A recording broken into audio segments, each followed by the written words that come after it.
सौराष्ट्रे सोमनाथं च श्रीशैले मल्लिकार्जुनम् उज्जैन्यां महाकालम् ओंकारं ममलेश्वरम् परल्यां वैजनाथं च डाकिन्यां भीमशङ्करम् सेतुबन्धे तु रामेशं नागेशं दारुकावने वाराणस्यां तु विश्वेशं त्र्यम्बकं गौतमी तटे हिमालये तु केदारं घुष्मेशं च शिवालये एतानि ज्योतिर्लिङ्गानि सायं प्रातः पठेन्नर सप्त जन्म कृतं पापं स्मरणेन विनश्यति। सप्त जन्म कृतं पापम, 7 जन्मों में किए हुए पापों को तत्क्षण विनष्ट कर देता है केवल 12 ज्योतिर्लिंग के नाम मात्र से। वाराणस्याम तु विश्वेशम, वाराणसी में भगवान का जो ज्योतिर्लिंग है उसका नाम है विश्वेश्वर लिंग। भगवान विश्वनाथ की महिमा क्या वर्णन करें, क्योंकि इस मुख से इस जन्म में भगवान शंकर की वर्णन करने में कोई सामर्थ्यवान नहीं, कोई समर्थ नहीं। असित गिरि समं स्यात् कज्जलं सिंधु पात्रे सुरतरुवर शाखा लेखनी पत्रमुर्वी लिखति यदि गृहीत्वा शारदा सर्वकालं तदपि तव गुणानां ईश पारन्नयाति। तदपि तव गुणानां, तो भी तुम्हारे गुणों का ईश हे भगवान शंकर पारम नयाति, पार नहीं आ सकता, कोई उसका पार नहीं पा सकता। क्या क्या हो तो भी पार नहीं पा सकते, तो कहते हैं असित गिरि समं स्यात् कज्जलम, कज्जल यानी स्याही, इंक। आप शिव महिम्न का पाठ करते होंगे, इसमें 32वां जो श्लोक है वह यह श्लोक है।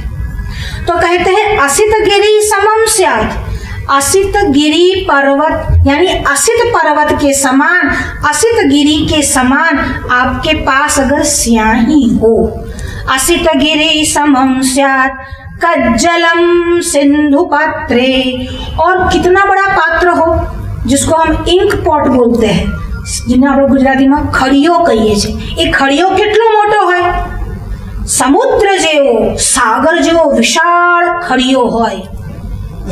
असित गिरि समं स्यात् कज्जलम सिंधु पात्रे सुरतरुवर शाखा, और आपके पास लिखने के लिए जो कलम और लेखनी हो वो कौन सी हो, सुरतरुवर शाखा। सुरतरु यानी देव वृक्ष, और वर यानी बेस्ट, शाखा यानी ब्रांच जिसको हम डाल कहते हैं। देव वृक्ष, कल्प वृक्ष की सबसे श्रेष्ठ शाखा को अगर आप कलम बनाओ, पेन बनाओ, सुरतरुवर शाखा लेखनी पत्रम उर्विम, पत्रम उर्विम, उर्वी यानी पृथ्वी, और आपके पास पत्र जिस पर आप भगवान शंकर के गुण लिख रहे हो, वो पत्र कितना बड़ा हो, तो कहते हैं पृथ्वी के समान हो। पत्रमुर्वी लिखति यदि गृहीत्वा, लिखति लिखे, यदि गृहीत्वा इन सारी चीजों को लेकर देवी सरस्वती भगवान के गुण लिखने बैठे, और कैसे अहर्निश लिखे, तदपि तव गुणानाम ईश पारन्नयाति, तो भी है भगवान शंकर वो तुम्हारे गुणों का पार नहीं पा सकती, तो हमारी और आपकी क्या बात। जब सरस्वती ही भगवान के गुणों को लिखने में असमर्थ हो जाए तो हमारे जैसे साधारण मनुष्य के विषय में क्या कहना। हम तो केवल भगवान का गुण गाकर अपनी वाणी को पवित्र कर सकते हैं। वाराणस्याम तु विश्वेशम, वाराणसी में जो ज्योतिर्लिंग है उसका क्या नाम है, विश्वेशम। विश्वेश्वर लिंग को वाराणसी में ज्योतिर्लिंग माना गया है। ये वाराणसी कैसी है, आकर चार जीव जगमाही, चार प्रकार के जीव है जो यहाँ पर आकर, कहाँ पर आकर, काशी में आकर। चार प्रकार के जो जीव है, कौन कौन से चार प्रकार के जीव है, कुछ जो जीव है जिसको हम लिविंग बीइंग बोलते हैं वो कैसे उत्पन्न होते हैं, कुछ स्वेदज है यानी प्रस्वेद से, पसीना होता है ना शरीर पर तो उससे उत्पन्न होते हैं। जैसे सर में पड़ती है जू, लिक्षा जिसको हम माकड़ बोलते हैं, खटमल बोलते हैं, वो सारे पसीने से निर्माण होते हैं। तो स्वेदज जो है वह एक प्रकार का जीव। दूसरा अंडज, अंडज यानी कौन सा, जो अंडे से बाहर निकलता है, जो अंडा फाड़ कर बाहर आता है उसको कहते हैं अंडज। स्वेदज, अंडज, उद्भिज, उद्भिज यानी जो जमीन फाड़ कर बाहर निकलती है यानी वनस्पति। जगदीश चंद्र बोस ने यह बताया कि वनस्पति में प्राण है, पर उसके जन्म से पहले 5000 वर्ष पूर्व भगवान वेदव्यास ने भागवत जी में लिखा कि वनस्पति में जीव है, प्राण है।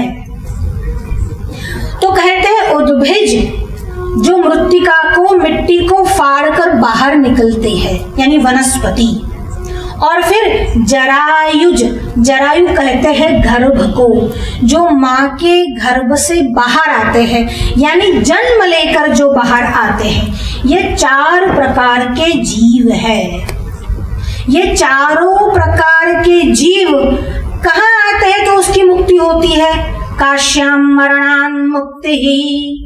ये चार प्रकार के जीव में से कोई भी जीव आए, चाहे स्वेदज हो, चाहे अंडज हो, अंडज यानी पशु पक्षी जितने अंडे में से निकलते हैं, चाहे जरायुज हो, जितने भी मामल्स हो, गाय है, भैंस है, कुत्ता है, मनुष्य है, जितने भी प्रकार के जीव है, काशी में आकर काश्या मरणान मुक्ति ही, काशी में मरण मुक्ति को देने वाला है।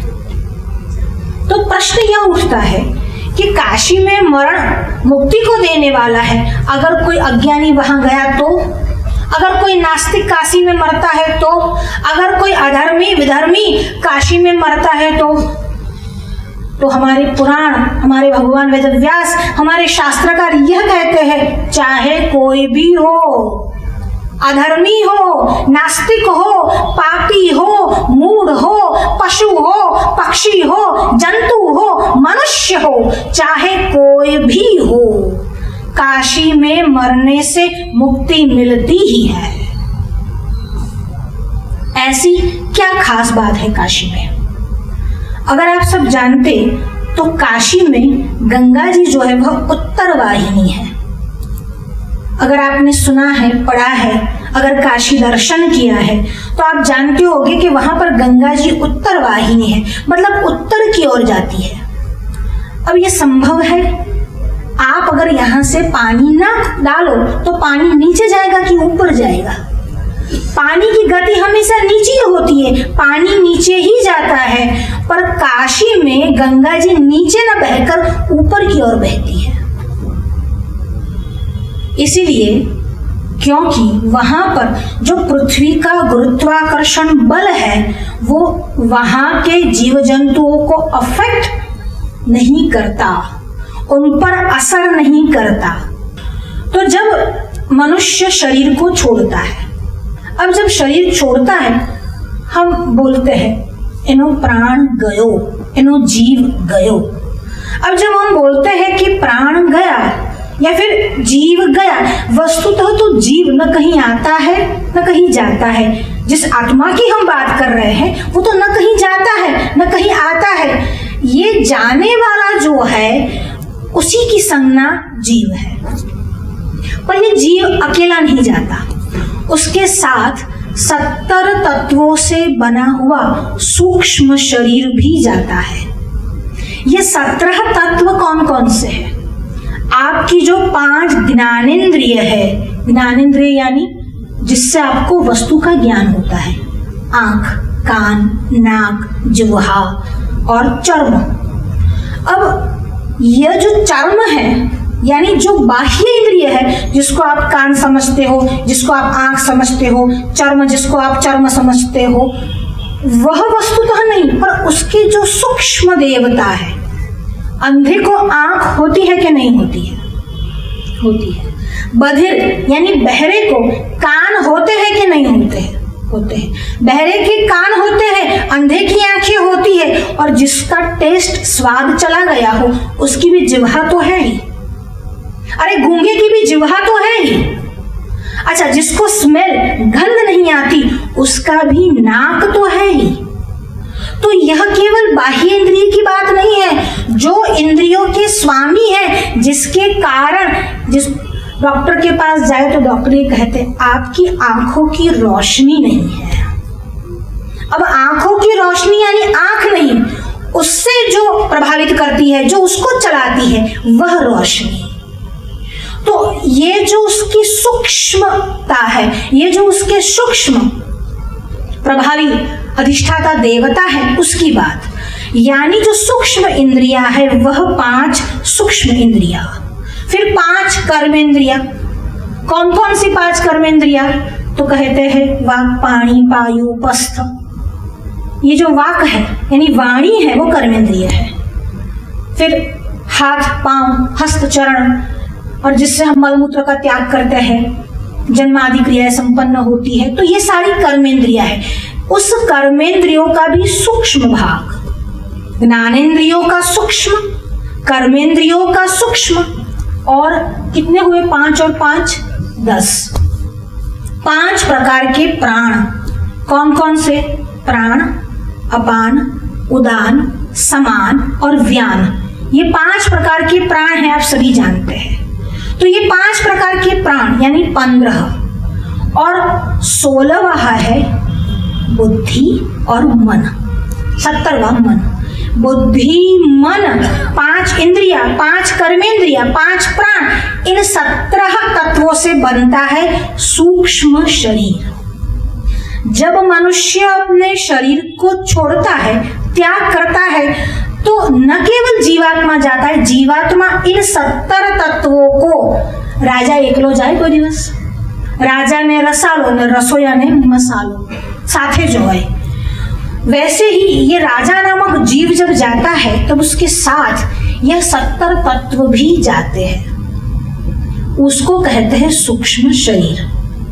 अब उस सूक्ष्म शरीर जब देह को छोड़ता है तब पृथ्वी का जो गुरुत्वाकर्षण बल है, गुरुत्वाकर्षण बल सब समझते हैं, ग्रेविटेशन फोर्स जिसको हम कहते हैं, पृथ्वी का गुरुत्वाकर्षण बल उसको अपनी ओर खींचता है, पर काशी में निस्तनाबूद हो जाता है। वहां पर पृथ्वी का गुरुत्वाकर्षण बल नहीं चलता और सीधा जो जीवात्मा है सूक्ष्म शरीर के साथ ऊर्ध्वगमन करता है।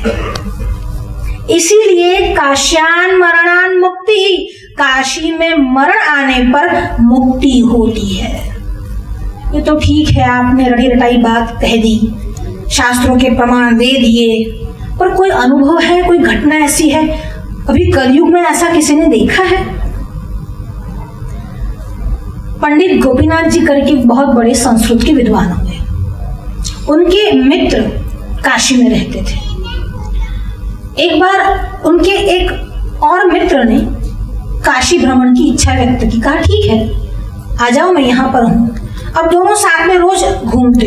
1 महीने तक, ये घटना 1905 की है, तो 1 महीने तक वो लोग साथ में घूमे। अब उस व्यक्ति को, उसका नाम विजय था, उस व्यक्ति को उस काशी नगरी से इतना लगाव हो गया कि बस काशी उसके मन में चलती रहती। अब वो अपने घर वापस गया, पर 1 साल बाद उसके फूफा की तबीयत बहुत बिगड़ी और पता नहीं उसके मन में क्या आया और उन्होंने कहा कि मुझे काशी जाना है।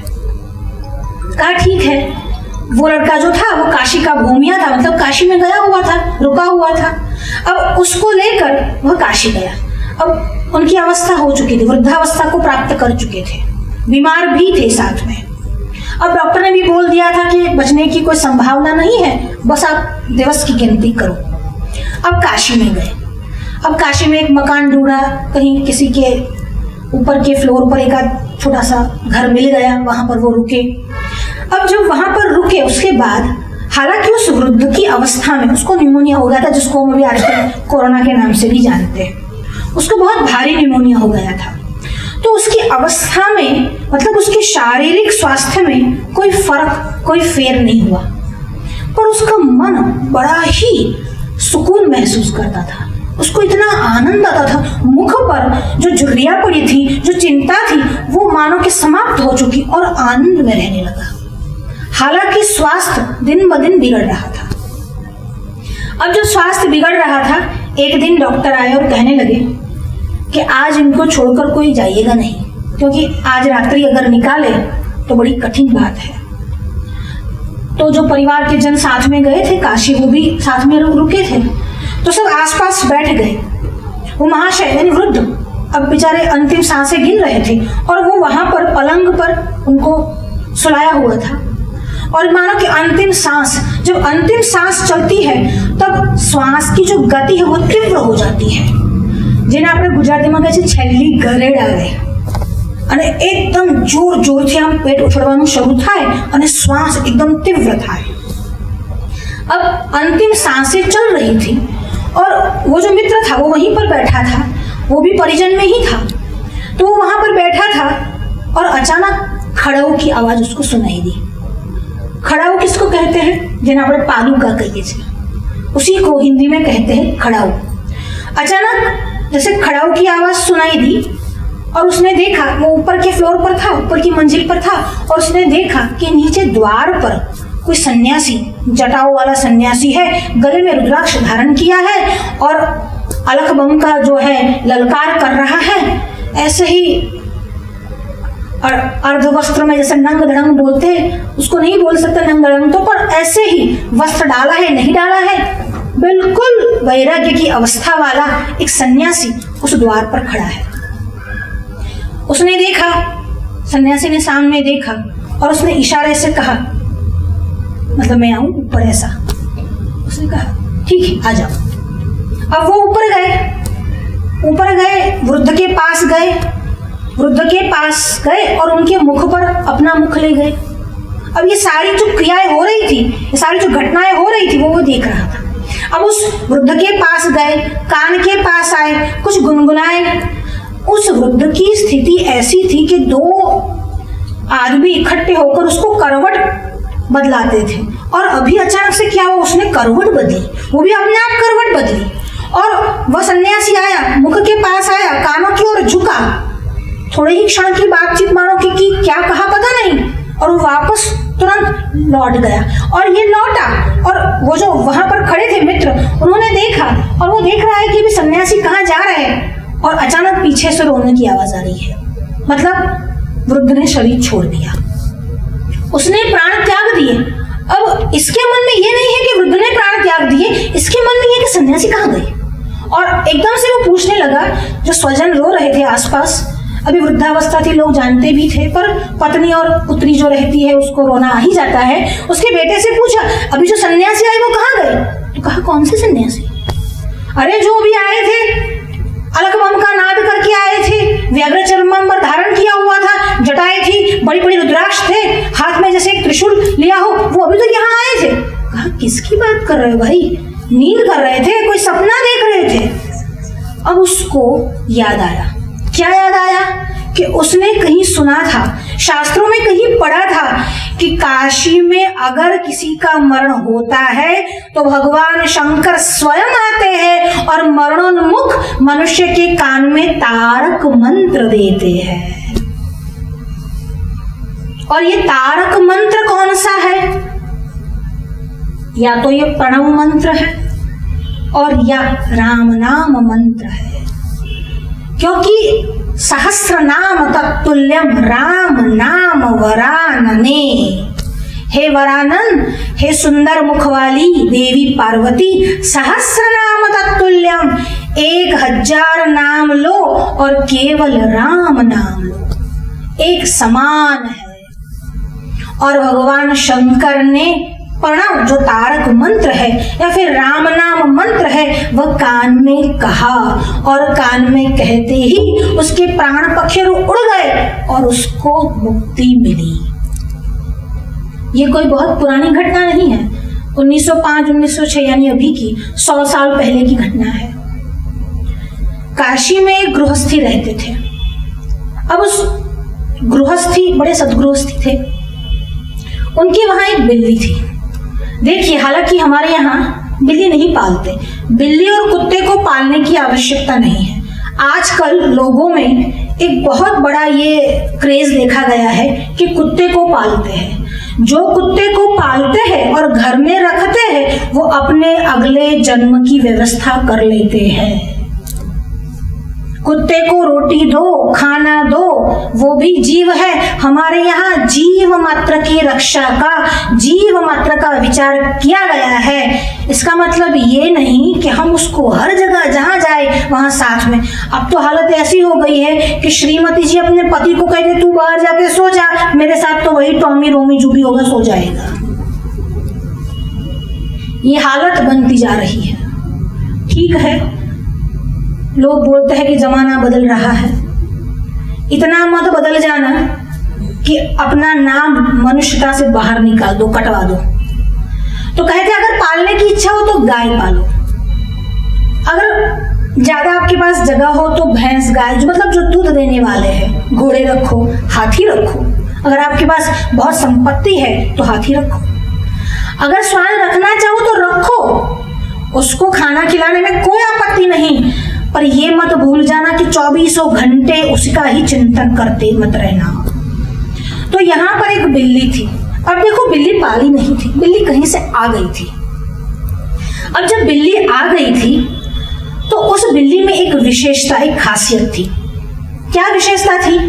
तो वो बिल्ली निरामिष हो गई थी। निरामिष यानी वो कभी भी मांस नहीं खाती थी, क्योंकि वह सदगृहस्थी भी कभी मांस नहीं खाते थे। आजकल हालत यह हो गई है, शिवरात्रि के दिन अंडों की दुकान बंद रहेगी और दूसरे दिन डबल मुनाफा, डबल भीड़ हो जाएगी। श्रावण महीनो છે ને એટલે અમે બંધ કર્યું છે। एक बार घू खाओ और 100 बार खाओ, एक जैसा ही है।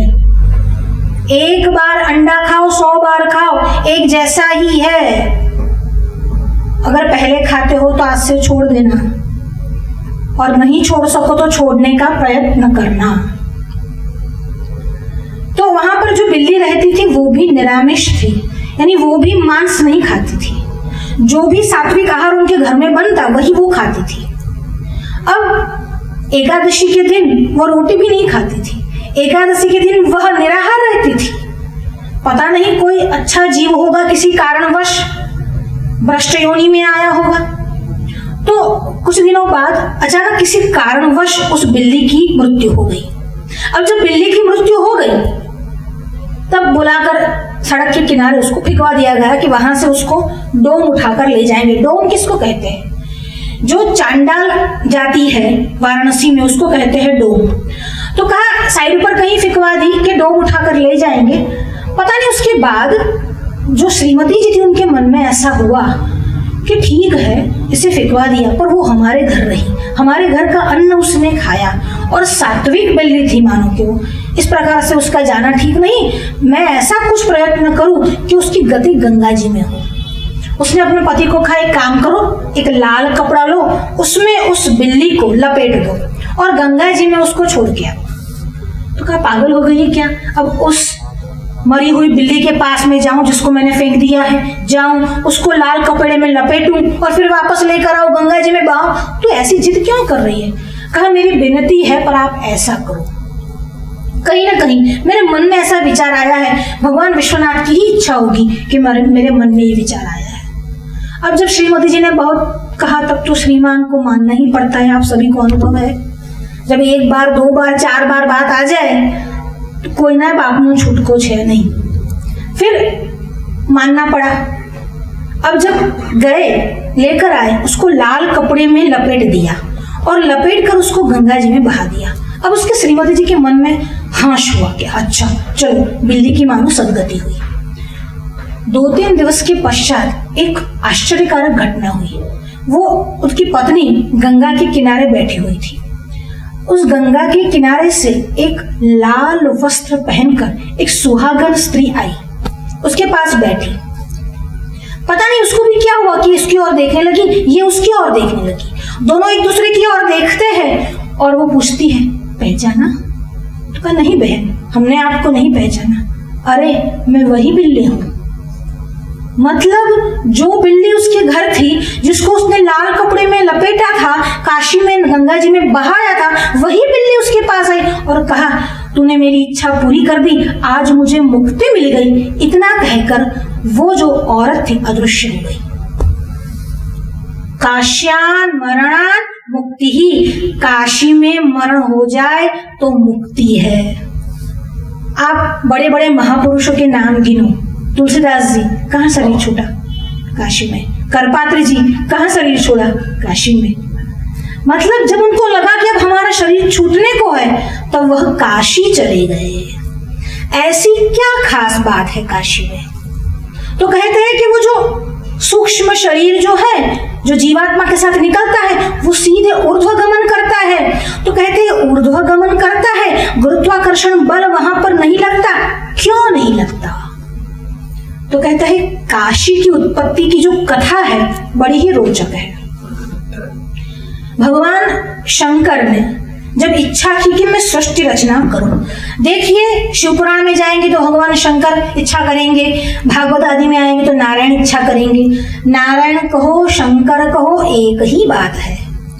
तो कहा परम तत्व ने इच्छा की कि मैं सृष्टि की रचना करूं, और जब सृष्टि रचना का मन में ख्याल आया, तब उनमें से 2 युगल यानी एक मिथुन बाहर आया, एक पुरुष और एक स्त्री, जिसको हम कहते हैं पुरुष और प्रकृति।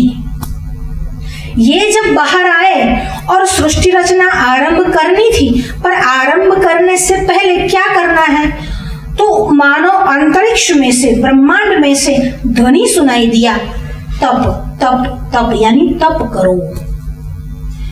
और भगवान ने वस्तुतः वो जो पुरुष है वही भगवान विष्णु है, प्रकृति है वही लक्ष्मी है। अगर भागवत जी ले तो एक ब्रह्मा है, एक ब्रह्माणी है, एक मनु है, एक शतरूपा है। चाहे जिस नाम से आप पुरुष और प्रकृति को बुलाओ, पुरुष के मन में, महाविष्णु के मन में विचार आया कि सृष्टि का सर्जन हो, पर उससे पूर्व उन्होंने तप करने का आदेश उनको मिला। और जब तप करने का आदेश मिला और तप आरंभ किया, और भगवान विष्णु ने जैसे ही अपना मुख घुमाया, उनके कान में जो मणि कुंडल था वो वहां पर गिर गया। कहां पर गिरा? तप करने के लिए भगवान शंकर ने पंचकोशी एक नगरी निर्माण की थी। वह नगरी कौन सी थी? काशी नगरी थी। और वह भूमि पर थी? ना, अभी तो सृष्टि रचना बाकी है। वो भूमि पर नहीं थी, वह अंतरिक्ष में थी। भगवान शंकर ने उसको अपने त्रिशूल पर धारण किया था। उस वाराणसी में जब पुरुष ने तपश्चर्या आरंभ की, और तपश्चर्या करते करते जब उनका मुख हिला और कान में से मणि वाला कुंडल वहां पर गिरा, और अपने शरीर पर से जो प्रस्वेद निकला वो वहां पर एकत्रित हो गया, वहीं पर मणिकर्णिका स्थल बना।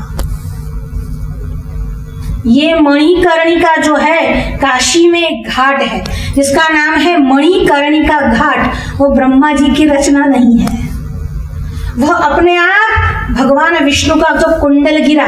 देखिए शिव पुराण में ये कथा है कि भगवान विष्णु का कुंडल गिरा, स्कंद पुराण में ये कथा है कि भगवान शिव का कुंडल गिरा। शिव कहो विष्णु कहो एक ही है, भगवान का कुंडल गिरा और जो स्थान निर्माण हुआ उसका नाम है मणिकर्णिका। मणि तो समझते हैं सब, और कर्णिका यानी कान, कान में जो मणि धारण किया है उसका नाम है मणिकर्णिका। भगवान ने काशी का निर्माण करके उसको अपने त्रिशूल पर धारण किया। त्रिशूल पर धारण करने के बाद भगवान पुरुष और प्रकृति ने वहां पर तपश्चर्या की। तपश्चर्या करते करते भगवान विष्णु की नाभि से कमल निकला, कमल में ब्रह्मा जी का प्रागट्य हुआ और फिर पृथ्वी की रचना हुई। पृथ्वी की क्या, समग्र ब्रह्मांड की रचना हुई। अब जब सृष्टि रचना हुई तब भगवान ने सोचा ये सभी जीव को मुक्ति नहीं मिल सकती, सभी जीव इसके अधिकारी नहीं हो सकते, पर ये जो काशी है मैं अगर पृथ्वी पर रख दूं और अगर काशी में कोई आ जाए और उनका मरण हो जाए तो उनकी अपने आप मुक्ति हो जाएगी। भगवान शंकर ने वो जो नगरी अंतरिक्ष में त्रिशूल पर धारण की थी, पृथ्वी रचना के बाद उसी अंतरिक्ष वाली नगरी को भूमि पर रख दिया। अब उसका नाम काशी क्यों पड़ा? काश्यते प्रकाश्यते इति काशी, जो काशती है यानी जो प्रकाश को देने वाली है। इसी काशते धातु से इंग्लिश का शब्द बना है कॉस्मोस, जिसको आप यूनिवर्स या ब्रह्मांड कहते हो। कॉस्मिक रेस के विषय में आजकल लोग बहुत स्टडी कर रहे हैं।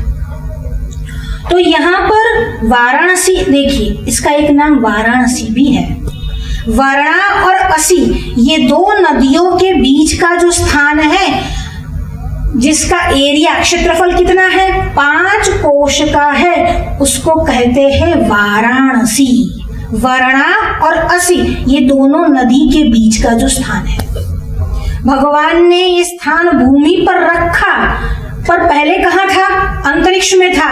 भूमि पर उसका प्रागट्य नहीं हुआ, इसीलिए भूमि का गुरुत्वाकर्षण बल काशी में नहीं लगता, इसीलिए वहां पर मरने के बाद मुक्ति है। भगवान ने वहां पर काशी को रखा। फिर काशी में गंगा जी का अवतरण हुआ। काशी में भगवान ने अपने ही लिंग को बसाया, और जो अपने लिंग को बसाया उसका नाम है अविमुक्त लिंग, अविमुक्तेश्वर लिंग।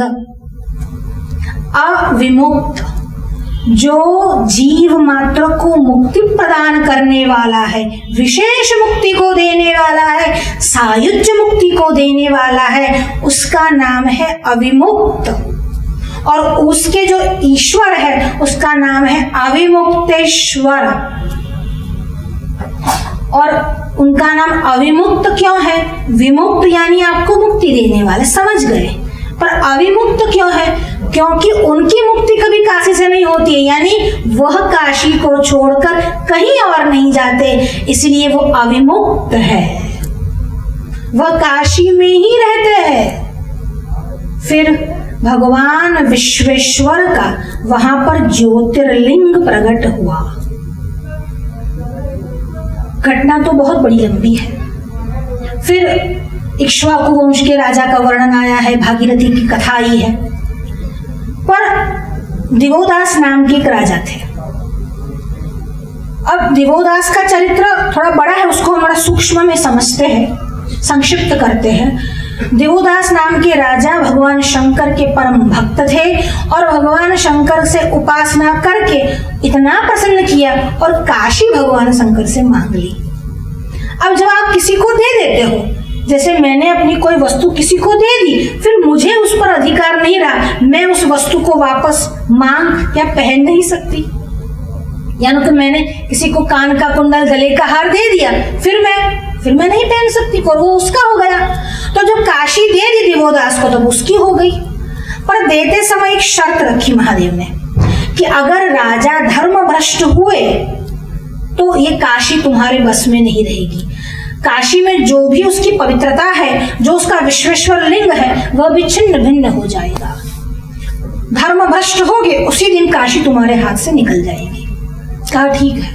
अब दिवोदास इतने धर्मप्राण राजा थे, अपनी जीवन में कोई दोष, कोई गलती, कोई अधर्म किया ही नहीं। अब काशी उनके पास से आती ही नहीं, और भगवान शंकर तो बड़े बिलख रहे हैं। अब मैं काशी के बगैर कैसे रहूं? भगवान शंकर को बड़ी व्याकुलता हो रही है, मैं तो काशी के बगैर रह नहीं सकता।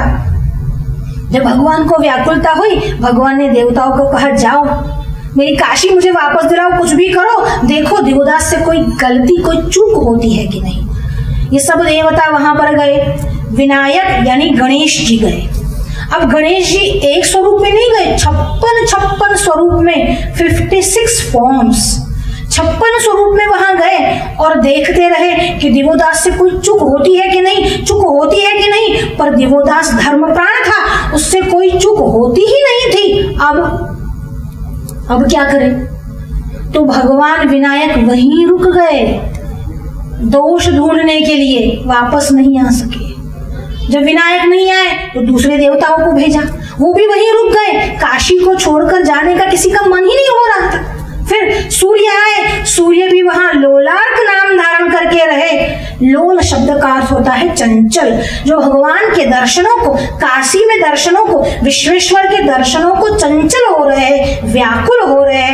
ऐसे भगवान सूर्य नारायण की वहां पर स्थिति हुई, इसीलिए भगवान सूर्य का वहां नाम पड़ा लोलार्क।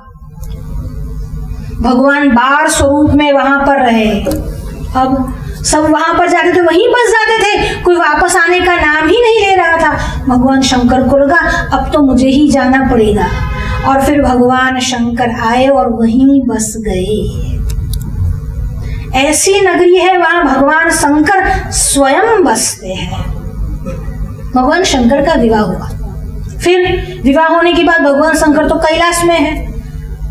ससरानी घेर बधाने मजा आवे, भगवान शंकर ने भी मजा आवे અને ભગવાન વિષ્ણુને પણ મજા આવે। ભગવાન વિષ્ણુ ક્યાં રહે? સમુદ્રમાં, અને સમુદ્રના પુત્રી કોણ? લક્ષ્મીજી। સાસરે એમને મજા આવે। અને ભગવાન શંકર हिमालय की पुत्री पार्वती से विवाह किया और बस गए कैलाश में। अब थोड़े दिन हुए, थोड़ा समय गया और पार्वती ने कहा भगवान अपने घर चलते हैं, हमारे घर कब तक रहोगे? मतलब ये तो हमारा मायका है, यहाँ कब तक रहोगे? तो कहा मेरे साथ मेरे घर चलेगी? तो कहा बिल्कुल स्वामी आप आज्ञा दे। तो कहा चलो मैं तो महाश्मशान में रहता हूँ, चलो वहां पर। और ये महाश्मशान कौन सा है? वाराणसी महाश्मशान है। जितने मुर्दे, जितने शव वाराणसी में एक दिन में जलते हैं उतने कहीं और नहीं जलते हैं। उसकी संज्ञा ही है महाश्मशान। अब महाश्मशान में रहने लगे और साथ में जो देवी आई, पार्वती आई, उसको बहुत बुरा लग रहा था कि जो भी आते हैं शंकर भगवान के भक्त बन के रह जाते हैं, मेरा तो यहाँ कहीं नामो निशान ही नहीं। और फिर देवी रूठ गई, भगवान शंकर मना रहे हैं। कहा देवी ऐसा मत करो। तो कहा हाँ मैं तो नहीं मानूंगी, सब आपके ही भक्त आ रहे हैं, मेरे भक्त तो कोई आ नहीं रहा। भगवान शंकर ने कहा ये 3 युगों को जाने दे, सतयुग, त्रेता, द्वापर, इन 3 युगों को जाने दे। कलयुग में तेरे लिए ही आएंगे और तू अन्नपूर्णा नाम धारण करके वहां रहेगी। और आज भी काशी में जो देवी है, जो काशी की पटरानी है, उसका क्या नाम है? अन्नपूर्णा। नित्यानंद करी वराभय करी, सौंदर्य रत्नाकरी, निर्धूताखिल दोष पावन करी, प्रत्यक्ष माहेश्वरी, प्रालेयाचल वंश पावन करी, काशीपुराधीश्वरी, भिक्षां देहि कृपावलंबन करी, मातन्नपूर्णेश्वरी। काशी की जो पटरानी है वो कौन है? नित्यानंद करी, वो नित्य आनंद को देने वाली है। आज परिस्थिति ऐसी है, उस नित्यानंद करी, उस सौंदर्य रत्नाकरी का जो मंदिर था काशी में, उसको कॉरिडोर योजना के नाम पर ध्वंस कर दिया गया। अगर आप समझते हो कि कॉरिडोर योजना से हमको एक विशाल क्षेत्र वहां पर प्राप्त हुआ, हमारा मंदिर बहुत बड़ा बन गया, तो आप ध्यान से सुन लो, जो भगवान शंकर यानी विश्वेश्वर के पीछे अन्नपूर्णा जी का मंदिर था, जो काशी गए हैं उन्होंने दर्शन किए हैं, आज वह मंदिर वहां पर नहीं है। इसमें क्या हुआ? वहां पर नहीं है, कोई और जगह पर स्थापित करेंगे। विस्थापित करना और फिर स्थापित करना, आवश्यकता क्या है? विस्थापन की आवश्यकता क्या है? तो कहा जीर्णोद्धार कर रहे हैं। जीर्णोद्धार करने की बहुत सारी और भी पद्धतियां हैं।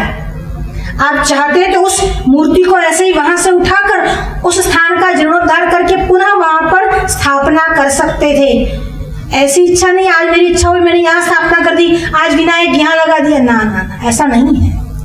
काशी में जो देवता जहां पर स्थिर है वह उसका एक चौक्कस निश्चित कारण है, और वह कारण कौन सा है? वो मैग्नेटिक सेंटर है। आप पूरे ब्रह्मांड की यात्रा करो और काशी की यात्रा करो, एक समान फल मिलता है। ब्रह्मांड की यात्रा के दौरान जितने भी मैग्नेटिक सेंटर है, जितने भी चुंबकीय क्षेत्र और केंद्र है, वह सारे के सारे काशी यात्रा में सम्मिलित हो जाते हैं। विश्वनाथ का दर्शन अलग और यात्रा अलग। विश्वनाथ का दर्शन करना है तो उन सभी देवताओं के दर्शन कर बाद में आपको विश्वनाथ के मंदिर में पहुंचना है। उसका नाम है यात्रा, पंचक्रोशी परिक्रमा, पंचक्रोशी प्रदक्षिणा। वो मैग्नेटिक सेंटर से एनर्जी लेकर आपको अंत में जो सबसे ज्यादा मैग्नेटिक पावर जहां पर है, जहां विश्वेश्वर लिंग है, वहां पर जाना है। इतने सारे मंदिरों की जरूरत नहीं थी, इसीलिए विकास के नाम पर मंदिर तोड़ दिए। जरूरत थी कि नहीं वो हम आपको पूछेंगे क्या? हमारे स्कंद पुराण में काशी खंड आया है, उस काशी खंड में इतने सभी मंदिरों का वर्णन है, नाम है। वो सारे मंदिर निस्तो नाबूद कर दिए। 187 शिवलिंगों को ध्वंस किया गया है। अगर आपको स्टेटस में रखना है बड़े बड़े नामों से, कॉरिडोर योजना परिपूर्ण हुई, सफल हुई, इन सबको एक बार देख लो फिर रखो। और वो सारे शिवलिंग कहाँ हैं? अच्छा, आपने जीर्णोद्धार के नाम पर उसको तोड़ दिया, तोड़कर कहाँ रखा? नाले में फेंक दिया। नाले से उठाकर उस शिवलिंग को, लंका थाने में आज भी शिवलिंग है, आप चाहो तो जाकर देख सकते हो और शिवलिंग की हालत भी देख सकते हो। आज भी अन्नपूर्णा मंदिर जो है वह वहां पर नहीं है। पूछो उनसे कहाँ गई हमारी अन्नपूर्णा, जिसके कारण ये काशी काशी है। जो काशी की पटरानी है, कहाँ गई हमारी अन्नपूर्णा? कोई जवाब नहीं है उनके पास। कहाँ गए हमारे काल भैरव? देवराज सेव्यमान कालमंघ्रि पंकजम व्याल यज्ञ सूत्रमिंदु शेखरम कृपाकरम नारदादि योगी वृंद वंदितम दिगंबरम काशिकापुराधिनाथ काल भैरवम भजे। ये काशीपुरी की रक्षा करने के लिए भगवान शंकर ने जिसको अपॉइंट किया है वह काल भैरव है। उस काल भैरव के मंदिर की भी विस्थापन की कुछ बात चल रही थी। जो वहां पर अक्षय वट है उसको धराशायी कर दिया गया है। और हम ऐसे ही नहीं बोल रहे, चाहो तो वाराणसी जाकर देख लो। और अगर वाराणसी जाने की आपकी तैयारी न हो तो केवल YouTube पर कॉरिडोर, काशी विश्वनाथ कॉरिडोर करके एक डॉक्यूमेंट्री आई है। उस डॉक्यूमेंट्री को आप देख लो, 35-40 मिनट्स की वो डॉक्यूमेंट्री है। कौन कौन से मंदिरों को तोड़ा गया है उसमें सारी बातें वहां पर है। वहां के लोगों ने स्वर उठाया, उनके स्वरों को दबा दिया गया, उनको देशद्रोही करार दे दिया गया। आपको पता होना चाहिए कि उस मंदिरों को जिसने तोड़ा, हिंदू कोई ऐसा नहीं करेगा, चाहे वो साधारण लिंग ही क्यों ना हो। विश्वेश्वर के लिंगों की बात तो अलग, साधारण शिवलिंग को भी तोड़ने का दुस्साहस कोई हिंदू ना करेगा। रोहिंग्या मुसलमानों से वह तोड़वाए गए और उसके ऊपर पांव रख के तोड़े हैं। वो पूरा डॉक्यूमेंट्री में दिखाया, आप देख लो। कोई वो जाली वीडियो या फेक वीडियो नहीं है। जो उसके अध्यक्ष थे, जिन्होंने ये सारा काम जिसके हाथ में था, जिसको इंजीनियर बोलते हैं, उन्होंने पहले से आगाह किया था यहाँ पॉइंट पे। फिर बात बदलने के लिए ये कहा गया लोगों ने मंदिरों को अपने घर में दबा के रखा था। लोगों ने दबा के रखा था तो शिखर कैसे दिखता था, ध्वजाएं कैसे लगी थी? अब दबा के रखा कैसे? जैसे कोई शिवालय है, उसका पुजारी है तो पास में रहेगा ही रहेगा, दबा के कहां रखा था? यहां पर हम किसी पक्ष की बात करने नहीं आए, ना ही कोई राजकीय राजनैतिक बात करने आए हैं। बात तो यह है कि हमारी आंखों के सामने वाराणसी के कई मंदिरों को ध्वंस कर दिया गया जो मैग्नेटिक सेंटर थे। और जिस दिन से विश्वनाथ कॉरिडोर योजना का आरंभ हुआ, पूरे विश्व में कोरोना का संकट आया। भारत में थोड़े गए तो भारत में आना चाहिए था, पूरी दुनिया में क्यों आया? क्योंकि वो विश्वनाथ है। आपको लगता है कि वो हमारे हैं, वो तो विश्व के नाथ है। और ये विश्वनाथ कैसे है? गंगा तरंग, जिसके सर पर रमणीय जटा कलापम, जिसके जटा कलाप से गंगा की तरंगे गंगा बहती है। गौरी निरंतर विभूषित वाम भागम, और निरंतर हमेशा सतत गौरी यानी देवी पार्वती जिसके पास बैठी है। नारायण प्रिय मनंग मदापहारम, और जो नारायण के प्रिय है, नारायण यानी भगवान विष्णु के प्रिय। अगर वैष्णवों के मन में ये संदेह हो रहा है कि हम शिवरात्रि का उपवास करेंगे नहीं, व्रत करेंगे नहीं, तो उनके लिए भगवान शंकराचार्य ने ये लिखा कि नारायण को प्रिय कौन है? नारायण प्रिय मनंग मदापहारम, नारायण प्रिय भगवान शंकर वह है जो नारायण को प्रिय है। मतलब वैष्णव के प्रिय नारायण और विष्णु के प्रिय कौन? भगवान शंकर। तो वैष्णव शिवरात्रि करे कि नहीं? कृष्ण तो शिवरात्रि करता था, नंद बाबा पण करता था, હવે તમારે કરવી કે નહીં કે કેમ એ તમે નક્કી કરી લો। नारायण प्रिय मनंग मदापहारम, अनंग मदापहारम, अनंग कहते हैं कामदेव को। कामदेव का मद गर्व जिसने हर लिया वो भगवान शंकर है। वाराणसीं पुरपतिं भज विश्वनाथम, और ये वो कौन है? वाराणसी के पुरपति है। और वाराणसी के क्या, पूरे ब्रह्मांड के विश्व के वह नाथ है। ये विश्वनाथ है और भगवान नारायण कौन है? जगन्नाथ है। दोनों एक ही है, पर जब काशी में आ जाते हैं तो वह बाबा दिगंबर है, और जब वह जगन्नाथपुरी में आ जाते हैं तो भगवान विष्णु है। वो एक ही है। माँ कार्य बदल जाने से व्यक्ति नहीं बदल जाता, वैसे ही कार्य के अनुसार भगवान के भिन्न भिन्न नाम है। वस्तुतः नारायण कहो या शिव कहो एक ही है।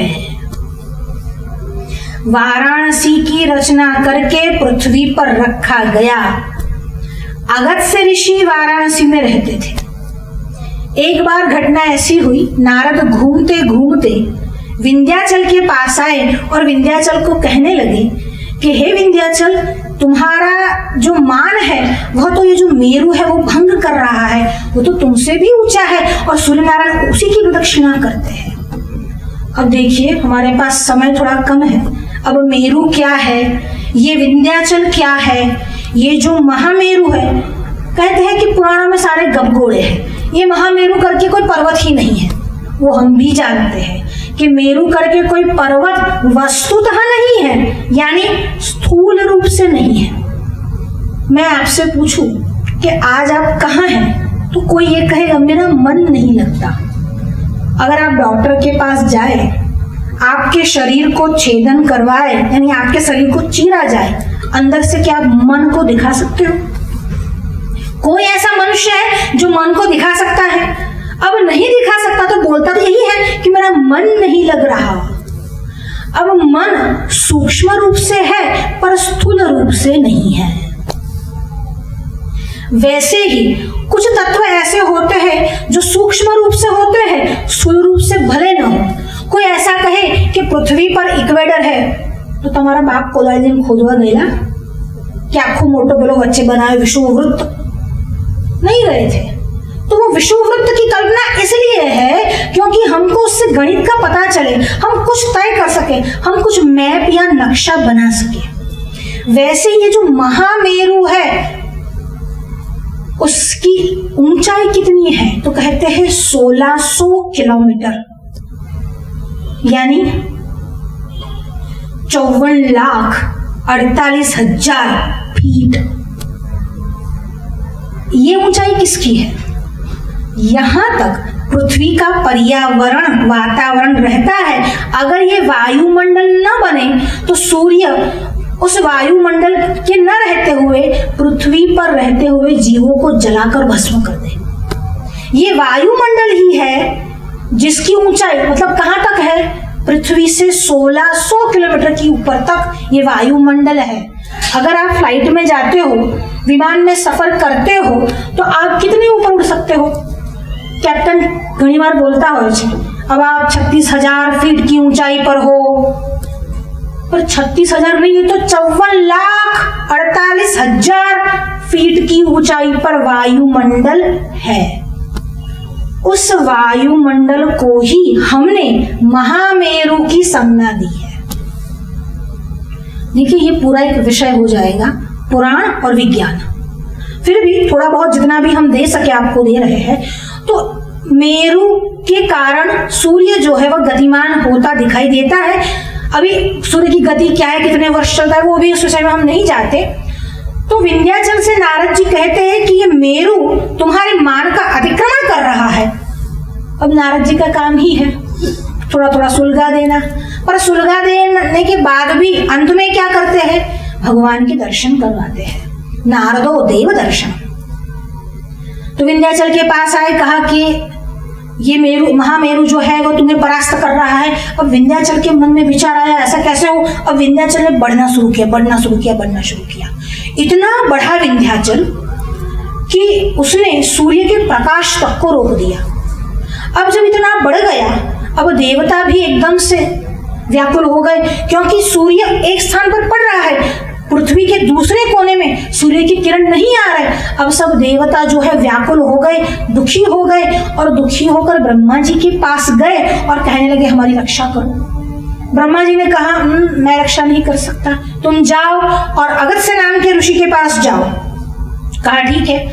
अगस्त्य नाम के ऋषि के पास गए। वो कहाँ थे? तो कहते हैं वाराणसी में थे।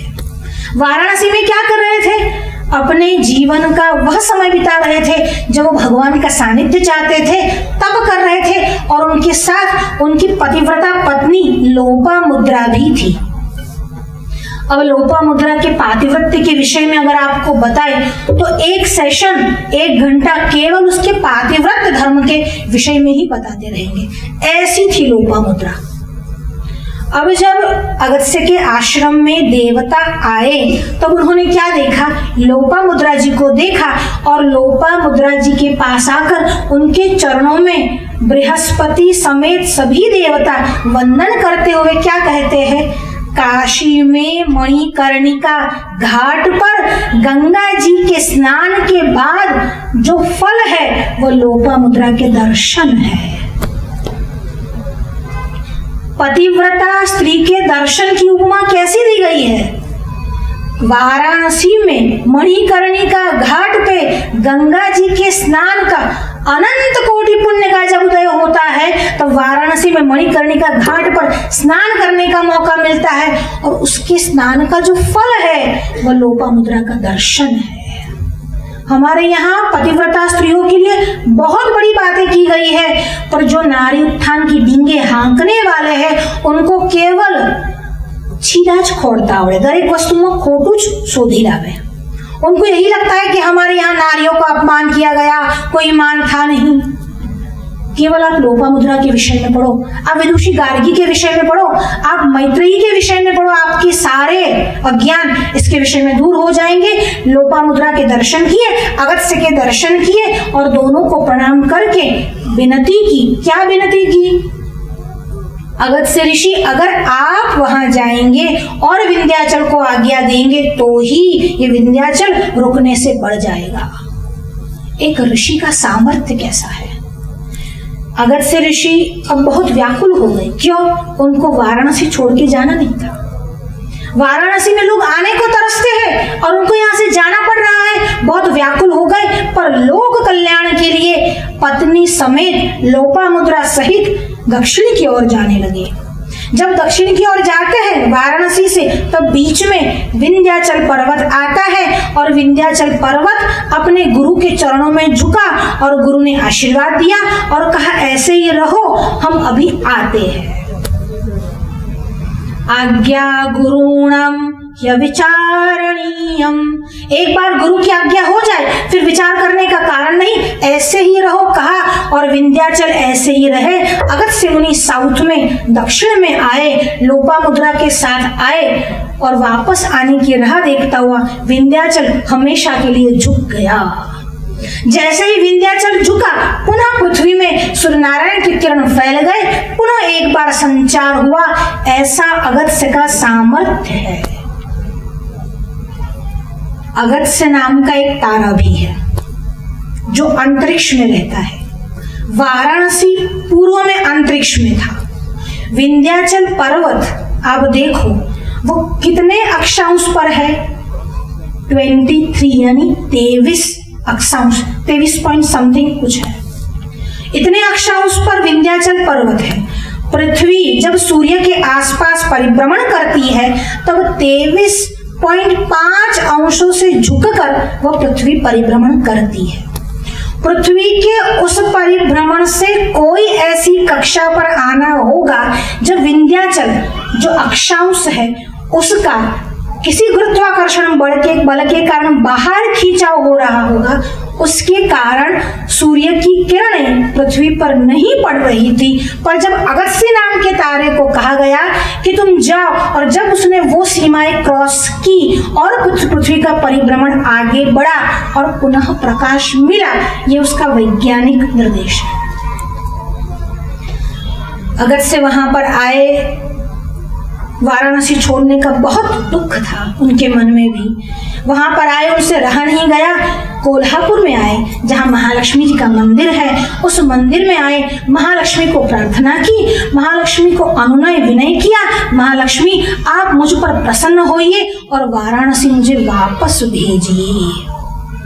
और जब लोपामुद्रा के साथ अगस्त्य आए, लोपामुद्रा को देखकर लक्ष्मी जी इतने प्रसन्न हुए, लक्ष्मी जी ने प्रकट होकर लोपामुद्रा को आलिंगन दिया।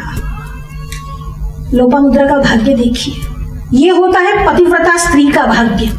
और लक्ष्मी जी प्रकट हुए और कहा, देखो अभी तो तुम ऊपर नहीं जा सकते, पर आज से 29वें द्वापर में तुम व्यास बनकर आओगे और तुम वाराणसी में रहोगे। और फिर 29वें द्वापर में अगस्त्य यानी कुंभज वेदव्यास बनकर आए और वाराणसी में रहे। वाराणस्याम पूर्व भागे व्यासो नारायण स्वयं यस्य स्मरण मात्रेण अज्ञानी ज्ञानवान भवेत्। जिसके स्मरण मात्र से अज्ञानी भी ज्ञानवान हो जाते हैं, ऐसे वेदव्यास वाराणसी में रहे। वाराणसी में विश्वेश्वर लिंग है और विश्वेश्वर लिंग के पास जो वापी यानी तड़ाग है उसी को कहते हैं ज्ञान वापी। वह वस्तुतः कोई मस्जिद नहीं है। देखिए वाराणसी के नक्शे में जो विश्वेश्वर का मंदिर है वह ईशान कोण में है और ईशान स्थानीय देवता ने आकर उस विश्वेश्वर लिंग को अभिषेक करना चाहा और अपने त्रिशूल से जिसको खोदा और जहां पर वहां जल आया, और वह जल कैसा है? भगवान शंकर का ज्ञान रूपी जल वहां पर प्रकट हुआ, इसीलिए उसका नाम पड़ा ज्ञान वापी। अब आज ज्ञान वापी मस्जिद, वस्तुतः तो वो ज्ञान वापी, वापी यानी जिसको हम वाव कहते हैं गुजराती में, या फिर कुआ बोलते हैं, जो स्टेप वेल होता है ना उसको बोलते हैं वापी। तो वहां पर वो वापी निर्माण हुई और फिर औरंगजेब के समय में जब ये शिवालय को, ये लिंग को खंडित करने का विचार हुआ, तब उस पुजारी ने उस ज्ञान वापी में ही विश्वेश्वर लिंग को सौंप दिया यानी डाल दिया, ताकि उसको भ्रष्ट न होना पड़े, उसको विधर्मी का स्पर्श न हो। और फिर जब अहल्याबाई होलकर आई तब उन्होंने पुनः स्थापना की, नवनिर्माण किया, जीर्णोद्धार किया। आज जो काशी विश्वेश्वर बने हुए हैं वो वस्तुतः नर्मदेश्वर है। वो काशी विश्वेश्वर का मूल लिंग नहीं है, वह नर्मदेश्वर है जिसको अहल्याबाई होलकर ने स्थापित किया था। तो औरंगजेब के समय में वहां पर वो ज्ञानवापी में गिरा और ज्ञानवापी स्थान पर उन्होंने मस्जिद का निर्माण किया। देखिए विधर्मी आए, मंदिरों को ध्वंस किया, मंदिरों को ध्वंस करके मस्जिद बनाई, गलत किया। पर मस्जिद बनाई यानी देवता का आलय तोड़ वाणिज्य है जिसे वो मानते हैं, पर शौचालय या मॉल नहीं बनाया। अब आप सोच लो कि औरंगजेब की संतानें आज तक मौजूद है जो ये काशी को विध्वंस करने पर तुली हुई है। विश्वेश्वर लिंग के पास ज्ञानवापी बनाया गया, उसी वापी से अभिषेक सिंचन किया गया। उस विश्वेश्वर की महिमा जितनी भी करे कम है। उसके पूर्व भाग में भगवान वेदव्यास ने अपना निवास बनाया और उस भगवान वेदव्यास का जो नाम स्मरण भी करता है, अज्ञानी ज्ञानवान भवेत्, अज्ञानी हो तो भी ज्ञानी हो जाता है। बस उस भगवान वेदव्यास, भगवान विश्वेश्वर, भागीरथी गंगा, देवी अन्नपूर्णा और काल भैरव के चरणों में वंदन कर आज के सत्र को विराम देते हैं।